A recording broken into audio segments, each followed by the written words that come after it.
Maksakirroosi on merkittävä HCC:n eli hepatosellulaarisen karsinooman riskitekijä. HCC tulisi todeta varhaisvaiheessa, jotta kuratiiviset hoidot ovat vielä mahdollisia. Kirroottisen maksan ultraäänitutkimus on teknisesti haastava ja pesäkkeiden havaitsemisherkkyys on heikentynyt erityisesti voimakkaan nodulaarisessa maksassa. Useat kansainväliset ja kansalliset hoitosuositukset kehottavat kirroosipotilaiden HCC-seulontaa 6 kuukauden välein toteutettavalla ultraäänitutkimuksella.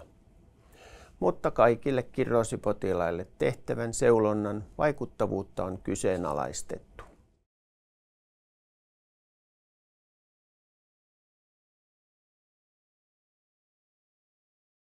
Rutiininomaista kuvantamisseurantaa suositellaan vain niille kirroosipotilaille, joilla arvioidaan olevan suuri hepatosellulaarisen karsinooman eli HCC:n riski. Muiden potilaiden seurannassa kuvantamistutkimuksia käytetään tarvittaessa poikkeavien löydösten lisäselvittelyssä. Riskin suuruutta voidaan arvioida käyttämällä riskipistelaskureita, kuten esimerkiksi PLEASE-pisteytystä tai HCC-risk-kalkulaattoria. Jos ultraäänitutkimuksessa löytyy maksasta yli 1 senttimetrin mittainen uusi pesäke, sen luonne selvitetään joko monivaiheisella tietokonetomografiatutkimuksella tai varjoainetehosteisella magneettikuvauksella ja tarvittaessa biopsialla. Diagnosoidun HCC:n hoito arvioidaan tapauskohtaisesti.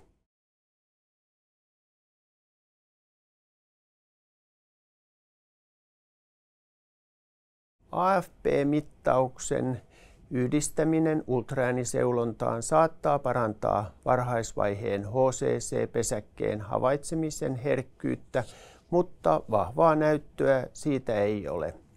Rutiininomaista AFP-määritystä ei suositella käytettäväksi kirroosipotilaan HCC-seulonnassa, mutta AFP:stä voi olla diagnostiikkaa tarkentavaa hyötyä silloin, kun kuvantamissa nähdään HCC:n suhteen epäilyttävä epävarma löydös.